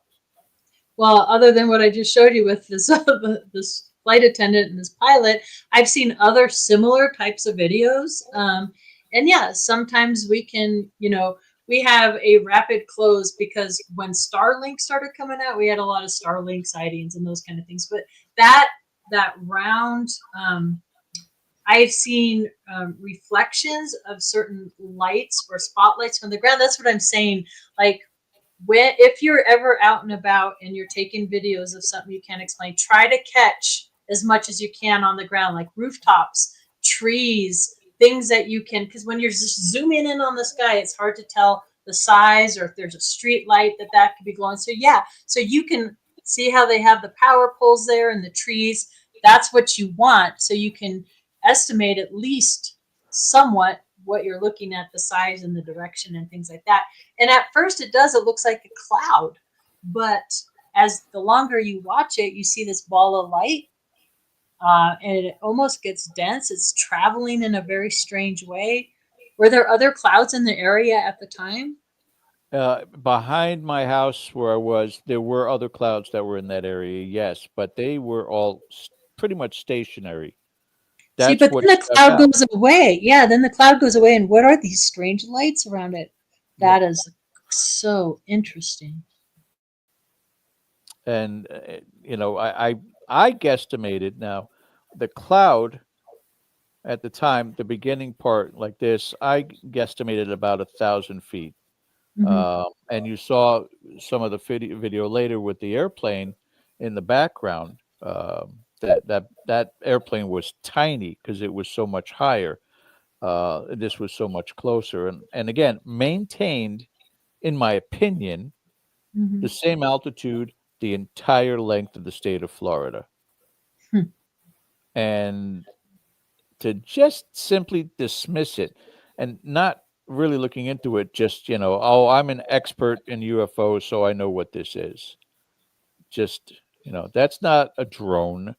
That's not, again, you can see those lights going on there too. It's almost like electrical charges.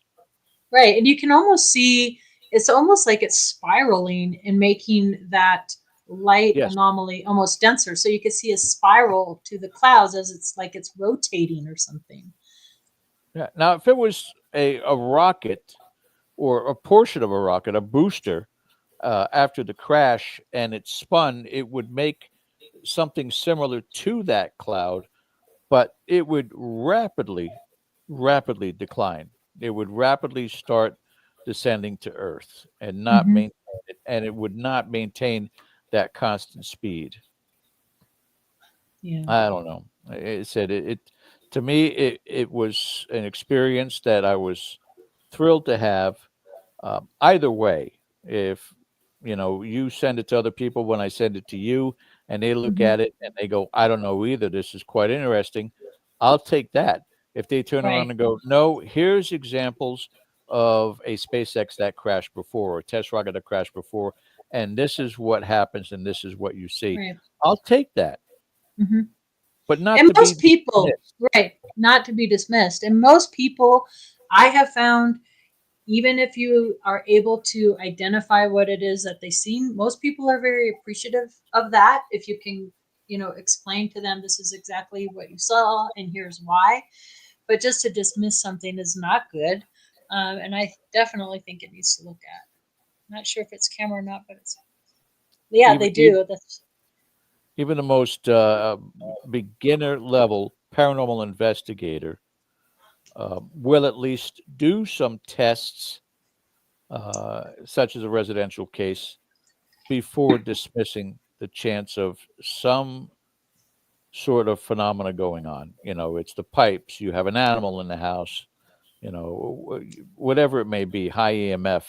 And then, you know, get down to it and explain it to, you know, the homeowners, to the clients. But not doing any of the research and just simply saying, you know, well, I don't think it's a UFO, and just Right. going with that to me, just it's counterproductive as far as I'm concerned. Right. Here's something I would always, when I was state director for MUFON, and I would do these little training sessions. Something we did every year, sometimes twice a year, is we'd have these picnics, and you know, we'd start in the day and then work into night, and we would do different things. We'd set off Chinese lanterns and photograph them, Marlar balloons or big birthday balloons, and we'd photograph them and videotape them, different lit frisbees and things like that. Because the reason we did this, so many things can look like UFOs, and that's something else we did. We would study different types of drones, and just even airplanes. When airplanes turn in their lights, those can look anomalous sometimes. So sometimes it's just a good exercise if you're out there with your cell phones and you just, you know, let a birthday balloon go and take pictures. You'd be surprised, or even birds flying by. You can. Oh, I did that once with Yeah.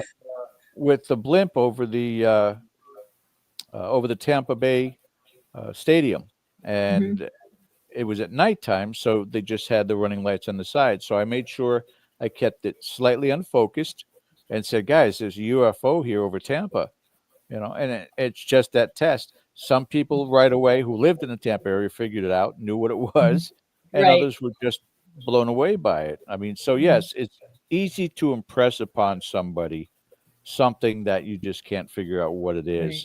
And especially now, we're being fooled all the time because people are making fake videos, and it gets exhausting. You don't know what's real anymore, what to believe. And that's another great thing too. Like, for a long time, it took a few cases, like 2 or 3 cases, to figure out. I was getting video footage of UFOs, and I figured, oh, these are always like on football Sunday when the Denver Broncos were playing. And what they were is they'd have these sky jumpers coming down into the stadium, and they had the fire on their feet, and they look at the smoke and the flames, and they do this kind of thing, and they look really cool if you get it just right, and they do look like UFOs, but no, they were the jumpers. So yeah, or like just sitting in our window, and you'll get the can lights, you know, or even the ring lights. You can see the reflection of the ring light. Take pictures of that in your window, and you can fool people really easily. And people do that, which kind of makes me mad a little bit. I've been tempted a time or two just to see how people would react, but I don't do it because there's so much of that out there. And that's what happens. It's like crying wolf. You're like, oh, it's just another faked. Somebody's trying to pull the wool over our eyes. But that video that you took definitely needs to be looked at very closely. Well, again, I want you to be very well aware of the fact none of that video footage is from me. None of it. I saw it in my backyard. I immediately called Ken. You will not believe what I just saw. And then I said, you know, I'm going to check online because it's bike week down in Daytona, and this thing was heading down that way. And within a couple of hours, I started looking online, and sure enough, one after another. There's more than just what I put on there, a lot more. But I just thought those were the ones that were the most impressive. So I'll send it your way. Okay. Ken, did you ever talk to Katie about the one that they said was a balloon, or you said it was a celebrity balloon somewhere in the Middle East? Iraqi military base footage, Katie. You probably the jellyfish footage. Yeah, the jellyfish UFO that looks suspiciously like a celebratory bunch of balloons that there's a certain time of year. Does match it. Yeah, it sure does match it pretty darn closely. And now we have the Skywatcher groups out there, you know, doing the psionics, and they're capturing footage of the jellyfish and other types that they've categorized that are basically UFOs, you know, unidentified craft or anomalies. They're not even structured like for me, I think of the 40s, 50s, and 60s, you know, structured craft coming down, you know, saucer shape. But what they're capturing are more this anomaly, just like what George just showed, these strange orby type things or portal type Everybody's got a lights. And camera. yeah, it's It's, interesting. Why did you not film it, George? Or were you I didn't just have like, it was quick. I did not have my cell phone with me while I was in the backyard there, and I was watching it in disbelief, I guess is the best way to put it. Mhm. You know, I don't want to say shock, but I was just looking at it going, you know, like Steve Martin sounding like, what the hell is that? And by that right? point in time, it's down behind the trees. Yeah, that I asked that because that happens more often than not. Like when you have a really good sighting or something really crazy happening. Like when I had that conversation with my mom, like nobody thought to record it because I was just so in the moment of what's happening right now, or what am I looking at that happens so often. It's a generational thing, though, because again, for so many others out there, they whip out that camera phone like, you know, Dillinger. It's just they're ready to go right away. And I'm like, I don't even think in those terms, you know. Right. Mhm. But that's society that we're in right now. People are going to capture these things more and more and more. And I Mhm. just needed somebody to rant to about this. And I'm so appreciative of your response and wanting to inquire more about it. And Mhm. I'd love to see what results come back from it, positive or Yeah. negative, but Right. just results, not just Yeah. leave it hanging there. Yeah. So, No, it Well, deserves that. Yep. I think that's why we have to be even more discerning because there's more and more stuff being photographed and videoed now. Yep. And like you say, there is always something up there to muddy the waters. But these things, whatever they are, whatever the origin is, are in the physical environment. So that's why we have to be as fussy as we possibly can because in the 50s, every once in a while you get a picture. But for the most part, it was stories. And you listen to the witnesses. But now the problem is there is so much nonsense out there. And, noise. Yeah. you know, no disrespect to anybody who's been in this field for a long time. But if you look at somebody like Jaime Maussan and the things that happened to Mexico, obviously video manipulation there. But Mr. Maussan is so passionate about this that you have to resist the temptation to just fall for anything because it meets your narrative. And it's so much more important now because pilots are reporting them. They're in our airspace, commercial airspace. They present a hazard. You know, and everybody knows the Nimitz story. And military pilots are seeing these things. And this is why we have to make sure that we really dig into these things. You know, separate all the nonsense. And, you know, Cody, yeah, and no one will believe you if you get the best video ever. It's correct because there's just so much crap now floating Right. around out there that it's easy to just look at something and dismiss it now. Well, that, you know, that's pretty good manipulation. And we're going to miss at some point the greatest video That's right. ever been taken because we're jaded now. Yeah, that's a good way to put it. I was surprised in the Snippy case. Dr. Leo Sprinkle did work on the Snippy case. He was with APRO as well. So we went down to Laramie back to the Heritage Center archives. And I didn't realize there's a few other UFO investigators that their archives are housed at the American Heritage Center in Laramie, Wyoming.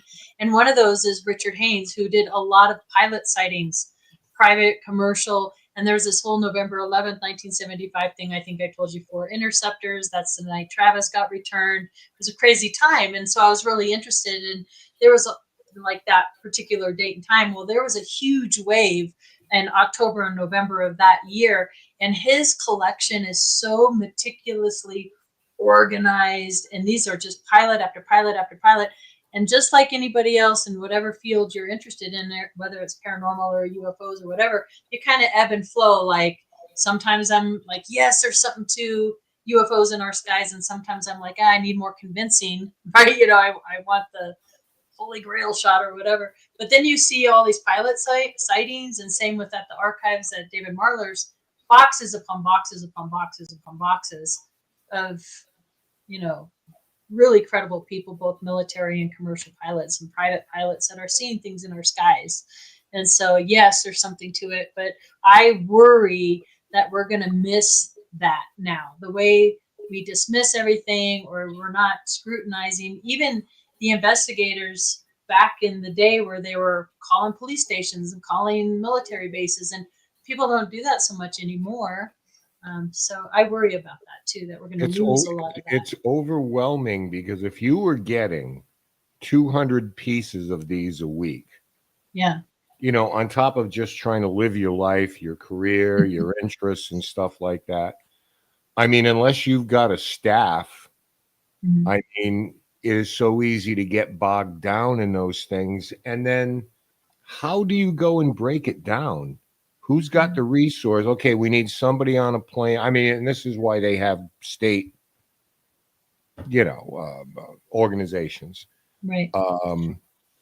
But somebody needs to go out there and triangulate this thing, how big it was. You look at the video, you look at the size of the trees and all of that stuff. There's a process for it. Right. But I think it's interesting. Yeah. In nothing. Right. You brought up Jaime Maussan and Linda Moulton Howe. I mean, I just talked to her a couple of weeks ago, and she's like, she gets hundreds of emails. I'm like, how do you even keep up on that? I can't keep up with 20 a day. She's like, all the time. But you have those people that, and I think all these different types of investigators or researchers are necessary, because we all approach it kind of differently, where you have some people that will like take everything and just throw it at the wall and give you all the information and let you kind of pick and choose. They don't have time to do deep dives. Right. Like Linda, she would need a team of 1,000 people to look at every single thing that comes her way. And you don't have that kind of resource or money or time to do that. So it's easy to get overwhelmed with that. And if you don't have the time to do deep dives and go interview people personally one-on-one, that's the other thing. People can dupe you over the phone unless you're sitting with somebody face to face. Sometimes you don't pick up on little cues or things like that. You know what I'm saying?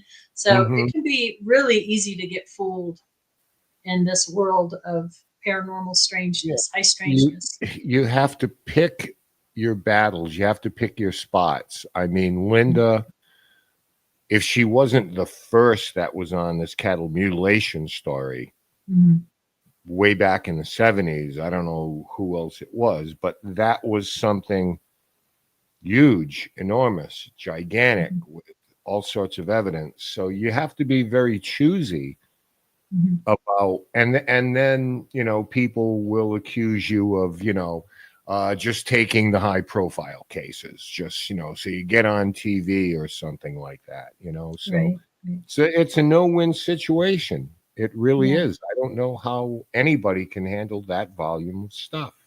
Right. You got to get thick skin, that's for sure. And Linda Moulton Howe was so gracious, because in the 80s in her book, she did what any of us would do, would go right to the source, Burl Lewis, who owned the horse. And for whatever reason, faulty memory, wanted this story to go away. We don't really know what his reason for switching the story was, but they didn't have the photographs. They didn't have the original reports. And Linda was like, I'm getting it from Burl, so he knows the truth. But all the photographs and all the original recordings and all the original documents say the opposite. And that's a weird thing to kind of process. And we've been struggling with it. Like, okay, it's like we're constantly having to go, well, here's what all the recordings. It's always a gelding, him, Snippy. Here's all the original photos at Snippy. Here's all the original maps at Snippy. Here's everything Snippy, Snippy, Snippy, Snippy. But then, 25 years later, the story changes. Why did they do that? I have no idea. We had a whole list of maybe possibilities, maybe insurance, but we found out there was no insurance on the horses. So we don't know. But to me, photographs don't lie. All the original recordings don't lie. All the notes, you know what I'm saying? Like, you have to kind of cross-reference everything and go, okay, this is what the truth is. And I don't have a stake in the game. And I think that's been helpful, that we don't have, like, it doesn't matter to us which way it went. Like if the picture showed, cult lady and, then we would go with that. but that's not what it was. It was like, oh, there's Lady and there's Snippy and here's the pictures and here's the writings. Right. Well, the So- thing is, and people have to realize it's these civilian organizations that are pushing this. Mm-hmm. I mean, you're not going to send these photos to the government, so you send them to people like Newfork, MUFON, NICAP. Some of them don't exist anymore, but the Right. civilian organizations are the ones that at least are pushing to ask the questions. Mhm. But they are Well- exactly what they are. They're civilian organizations. No one's sitting there, with all the software to analyze these things. So it's very daunting. Right. And even then, then Condon looked at this case and kind of basically dismissed it and didn't do a lot with it.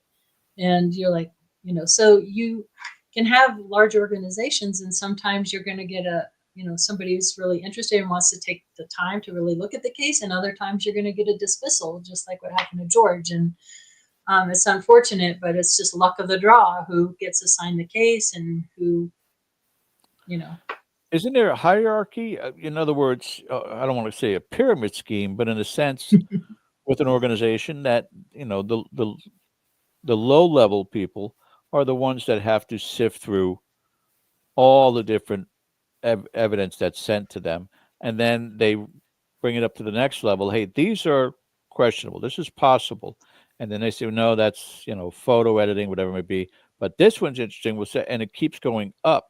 But I heard it through somebody that is deeply involved with it, that once it gets to a certain level, it either those people actually disappear, or I don't want to say bought off in a sense, but let's get rid of that.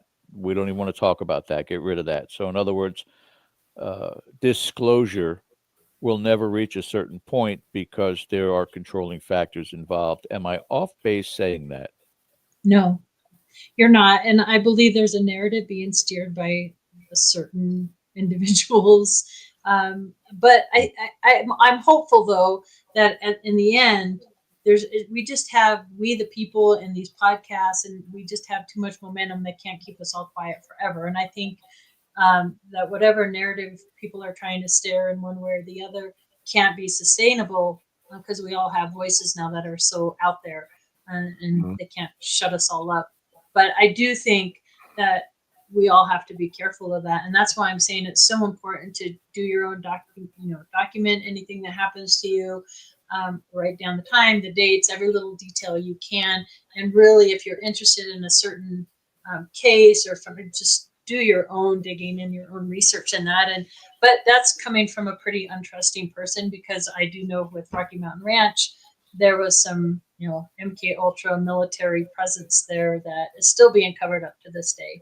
So I'm kind of a little less trusting than most, I appreciate your not being dismissive. I honestly, it helps to vindicate me. Ken, I know we've got some Stanley Hotel footage and a couple other things that you still wanted to get to. I do. In the time remaining. So go ahead, sir. Yeah, let's start with the photos that you sent me. You alluded to a print near the horse. Near Snippy. It's not talked a lot about, but this was photographed at the Snippy site. You can see how deep that indentation is. And my first thought was, it certainly doesn't look like a Sasquatch or anything like that. I thought maybe bear. So I was comparing, bear footprints and things like that. There's another photo that shows two of these prints. They're documented how far apart their strides were, but just kind of unusual. So I don't know what that is. It doesn't look like a horse print with those type of lines or cloths. Just another unusual photograph that was in the case files. Yeah, what do you make of that? The indentations of the talons are kind of unusual, but there's no you don't have a reference on the size of that print. Yeah. Do you? I mean, Yeah. Well, there's another print that's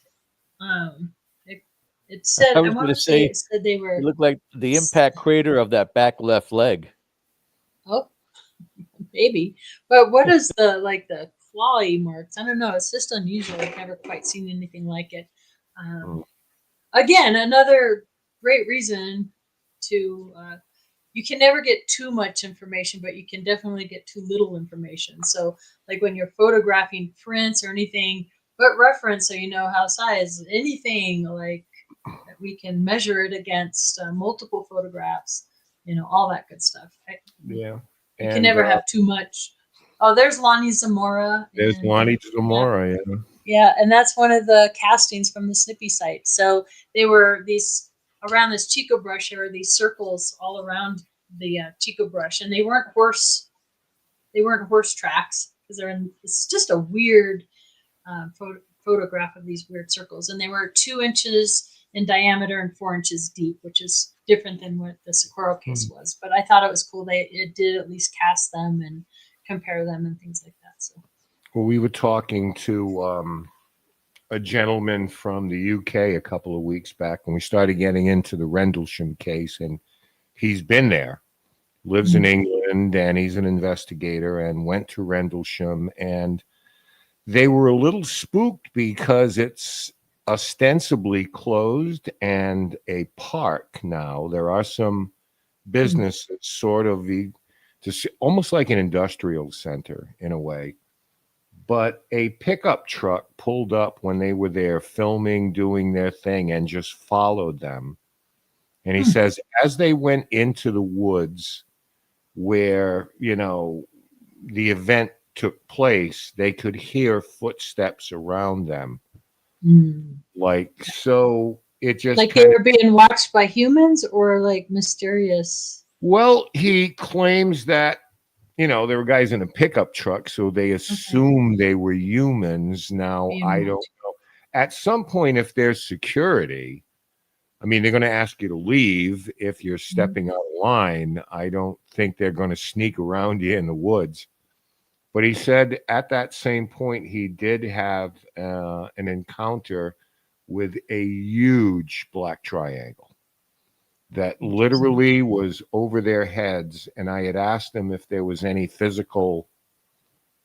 And I think the way he described it is just sort of like there was a hum and not a static, but just like an energy that just kind of emitted from it, So I thought that was interesting because that's what a lot of people say.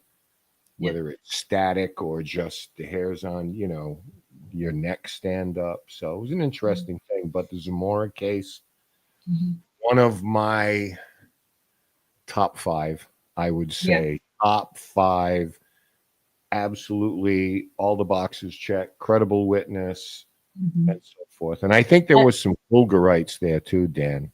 And ooh, look at you. And that's the case that turned J. Allen Hynek around too. And that's why these historical cases are important, because it blows my mind. I think people are coming forward with the more high strangeness stuff. I mean, it's strange enough to begin with, but then you add on weird foxes and all of it. It just gets like almost unbelievable. But the more we're honest about what we're experiencing without, the fear of being ridiculed, you learn that, oh my gosh, they're experiencing this in the UK and they're experiencing this over here and in Pennsylvania. And so I love that we're starting to make these connections. A couple of things I want to close on, but I want to show a video. And if you've been to Katie's website, this was actually her son who took this at Stanley Hotel. Estes Park, Colorado. So I just wanted to show you this because it's kind of cool. It does have sound. We won't be able to talk over it. But Katie, what sticks out to you about this before I show? Well, what's great about this is my second oldest son, Vince, and his wife and his family were visiting Stanley Hotel, and they're kind of skeptics, I mean, my son, Vincent, we've done ghost hunts together and he's open, but he's one of those, he just, needs proof. And his wife is like, so this was just kind of a cool video for me because I know how skeptical they are. And this is a good example of taking a video and kind of playing with the contrast and looking at it. And when I did that, I see something almost like a ghostly figure holding the door. So be on the lookout for that. But I love this video because it comes from my skeptical, kids. This is fun. And like, I thank everybody for allowing us. It's on the website, but for playing it tonight. All right, folks, see if you see anything near the door and watch it right to the end, please. Here we go.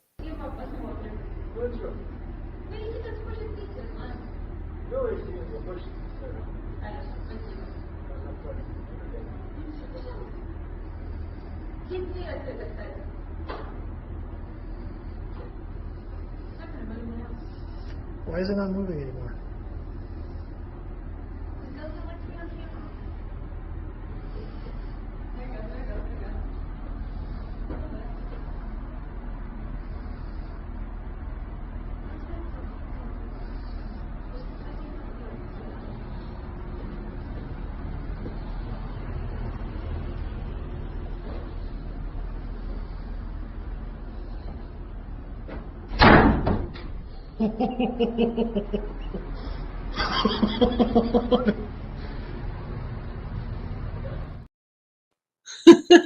I love his reaction. Oh my gosh. So they saw the door moving. It wasn't windy or anything. They're watching it, and that's so funny. It was a laugh, but it was kind of a nervous laugh. Yeah. You know.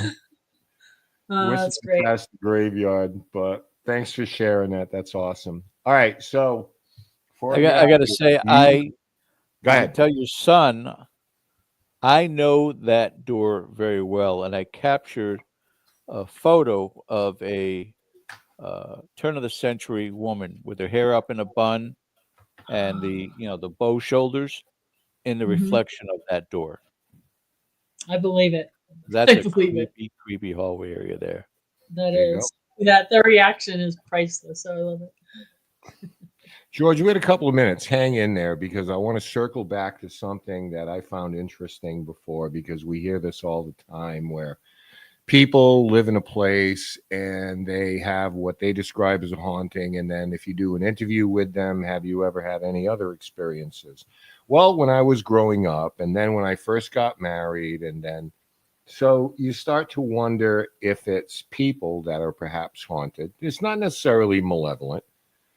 And you mentioned the same thing, because we do know from abductee reports that some claim that they have been abducted since they were children. And they've been tagged and they found foreign substances in them. We know from cryptid sightings that there is a woman in Appalachia who claims Bigfoot would come to her back door and she'd give him sugar and things like that. So you floated that possibility that all of this is about certain people. I mean, who they are, we don't know. Is there a common trait? I don't know. But I thought that was an interesting type of thing, because it kind of happens across the board. Are you asking me about that? I am asking you. I'm just giving you a statement right now and waiting for that awkward silence until you give us more. I have found the same thing. There's some commonalities, and I think we touched on that last time. But what I'm finding more and more and more across paranormal and UFOs, interestingly enough, but people who disassociate seem to have more experiences with all of these strange kind of paranormal phenomena. And I mean, it could be a near-death experience, it could be through meditation, it could be through remote viewing. It oftentimes, though, is from trauma. A lot of trauma in children, when we leave our bodies and go into somewhere else, we tap into something. And I see this over and over and over again. And not only that commonality, and I was just joking with Contact in the Desert coming up, a lot of guys are bringing their guitars, but it's true that a lot of people that are in these paranormal worlds are artists, musicians, they have creative minds. And that makes you wonder, do we have overactive imagination, so we are more likely to see a Bigfoot or a UFO or a ghost? Or are our brains just wired? You hear that left brain, right brain argument. is there something to that? I don't know. And I know in studies they've done with psychics, like the Long Island Medium and Tyler Henry, there's a part of their brain that's active, almost like they're in a lucid state of sleep, but they're awake and they're channeling, and they can see it firing in our brain. So, are certain people just more prone in their brains the way they're wired? And are we making connections when we go through certain trauma or near death that connects us into something else? Or are we in a simulated universe? That's interesting because we just did an interview for a future show with a musician yesterday afternoon. And I asked her about that. Mm-hmm. As an artist, as people who are creative and, left brain, right brain, what she thought. And she agreed that she believes that the people in her circle who believe in this stuff, they're all creative, they're artists, they're musicians. So maybe we're just dealing with the way the brain is wired a little bit, or maybe somebody else knows how the brain is wired. And I'm just making things up now, obviously, but they gravitate toward those individuals. It's interesting. Yeah, it makes sense to me. I thought it was interesting. I started a questionnaire years ago. I don't do it anymore, but I was trying to answer these questions like why certain folks or whatever, and one of the things I did notice, because I would ask people about their religious or spiritual beliefs, and it seemed like the people that are more open to a broader view and not like kind of, being dogmented into one certain belief. So the more open you are, it seems like things pile in, and maybe that has something to do with how powerful we are as individuals. And we talked about this last time too, like the power of belief, the power of I'm going to expect to see something, like something's going to happen, and I think our interaction with that sometimes can cause something to happen. So I think we are active participants in the phenomena, but not all the time. Like George's video, hundreds of people probably witnessed that thing. What is it? Maybe it has a logical explanation and it's some booster that we're not understanding, but it sure does act strange, and those little lights are weird, and I haven't seen anything like it. So until we have an explanation, this is going to remain a mystery, and we just want answers, right? That's all I ask.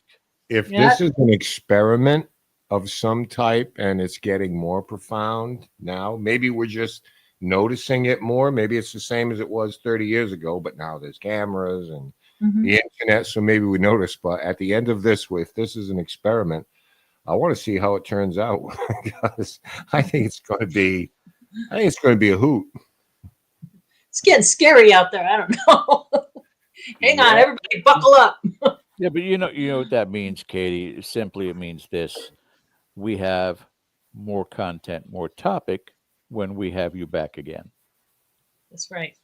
And I'd be happy to be back on. Yep.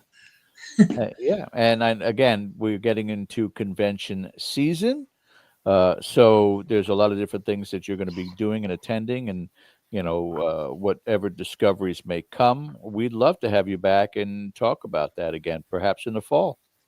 That'd be great. I'd love to. And you can't stop me. I'm like you. I just want answers, whatever the answer is, even if it's our own military or our own disinformation. I just want to know, and I'm not going to stop. So I'll always have something new and something to share. So, well, this is the type of show, the type of channel, type of people that we love asking questions. Thank you. So we're in the right place. Yeah. Katie, thank you so much for taking the time on a Sunday night. For those of you that are Patreon members, again, tomorrow night, guest host joining me, Carrie Hopper from Well, That Was Weird, and we're going to go down the rabbit hole of the remote viewing and see if you guys are wanting to participate starting tomorrow or give it another week. So y'all let me know. And Ken, enjoy your evening tomorrow night, and we'll see you next week, sir. Absolutely. Looking forward to it. All right, guys. Don't forget to hit that like button, subscribe, and the reminder bell. We'll see you next time. Until then, thank you so much for watching. Have a good night. Stay with us, Katie. I see her rolling up, Uber black Cadillac, high heel boots and a sexy body full of tats. Baby's bad, oh baby's hella bad. After her there ain't no coming back. Wanna take a run at that. I think she's feeling me, turn it up a few degrees. My imagination of her body gets the best of me. Oh gosh, she's such a tease, bitten lips, bruised.